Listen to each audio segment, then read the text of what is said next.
Yeah, you're listening to Home Wizards. I'm Cindy Dole, and we don't want to mess with Bill because BeenthereBill has been there and done that. He knows about construction and contracts, and that's why he's here with us to kind of give us some pointers. You know, it's part of home improvement, getting it all in writing, and then if we don't get it right, that's when things can really go south. So, Bill, thanks for helping us through this process. We were just getting to some more of the must-haves in that home improvement contract. And by the way, earlier you were mentioning about the difference of a construction contract and maybe something with a handyman or a repairman. Should we not have a contract with a handyman or a repairman? Well, the implication there is on a smaller projects, you can hire somebody like a handyman who doesn't have a license, but you're severely limited on the dollar size of that contract. Gotcha. Okay. All right. If you're, I don't know, just a small project, a real small one, you might risk your handyman because the financial risk is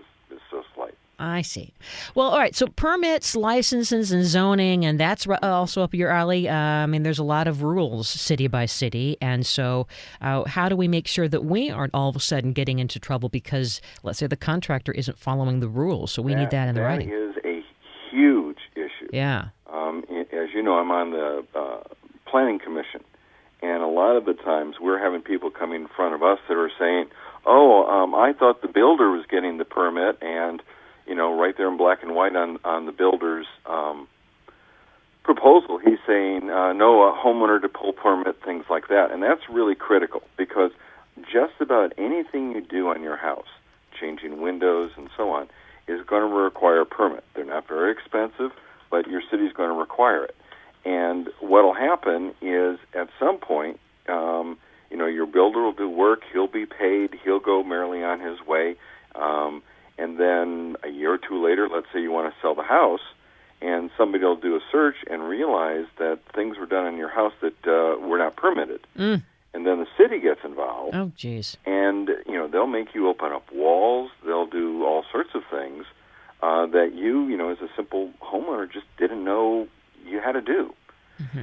So if the builder is going to not take out the permit, then you as a homeowner really need to make sure you've gone down to City Hall and explained what your home improvement is and do the paperwork with that.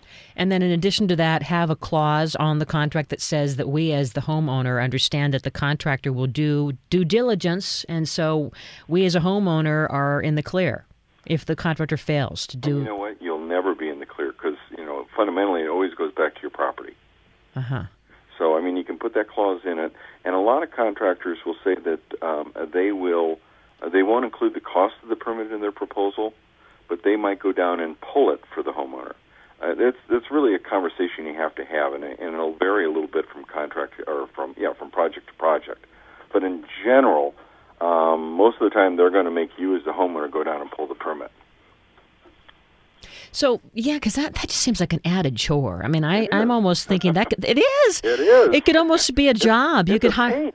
That's why so many people don't do it. Yeah. And, it's just like, it's a pain to sit down and spend several hours of your weekend or of your life, writing down all the details of your project, doing what-ifs and so on. And then hope you don't get a parking ticket because you parked in the road. Right. It's one of those things like, if I'd only spent that day, I wouldn't have this huge nightmare, farther down the road. All right. What about the cleanup policy? That's the stereotype that the contractor's going to leave this terrible mess and... Oh, there's all sorts of stuff. I think the big three things that have to do with the actual performance are, when is he going to start in the day? Because the city will have rules about that, but you may want to even be a little more stringent. For example, in your neighborhood. Well, it's a courtesy, to your neighbors. Exactly. So you want to have that conversation. Mm-hmm. When are you going to start in the day? When are you going to stop? The expectation of noise. There are some things in construction that, hammers make noise. But by the same token, the guy doesn't need to be playing his boombox at 6 o'clock in the morning. Or just singing. I don't know what it is. A lot of times you hear these contractors, they're very happy, I guess. Yeah, they're just singing. Or they'll turn their equipment on to warm it up about 45 minutes before they really need it. Or the beep, beep, beep, the trucks are backing up. So the noise, and related to that is the parking. Is there parking near your house or in your driveway? Are they going to have to park some distance away? So between the noise, the parking, the cleanup, and the daily cleanup, that's all real important, not only to you, but also to your neighbors. And, you should be communicating to your neighbors what's going on. You should also, when before they sign the contract, the contractors are going to promise the world, because they want the work. And, they may have the best of intentions. But then as the project goes along, maybe their guy on site isn't their best player and so on. And so that's another thing you really want to just put down in writing and say, here's what I expect to be your cleanup policy. Here's what I understand as far as your hours of operation. You're not going to smoke on site. You're not going to play radios on site. You're going to wear shirts while you're working. I mean, just things like that, just think of sites that you've gone by in your life and gone, oh, my God. What about lunch breaks? Do we specify that? I mean, You mean like when they have lunch break or how? Yeah, how long? I mean, what if all of a sudden you get these guys that are constantly... It's their hours and their breaks, and you wouldn't want to manage that, but you could require that they take, that their lunch break be in the backyard or, someplace where it's not going to make the neighbors feel intimidated. Mm-hmm. I mean, if you have a bunch of, 3 or 4 big burly construction guys, who, since they're doing construction work, may not shave every day, or they're a little dirty and maybe they're a little loud because of the work, that could be intimidating to that stay-at-home mom across the street. All right, well... They're really kind of scared to see a bunch of guys sitting in the front yard, taking breaks and having their lunches and stuff like that.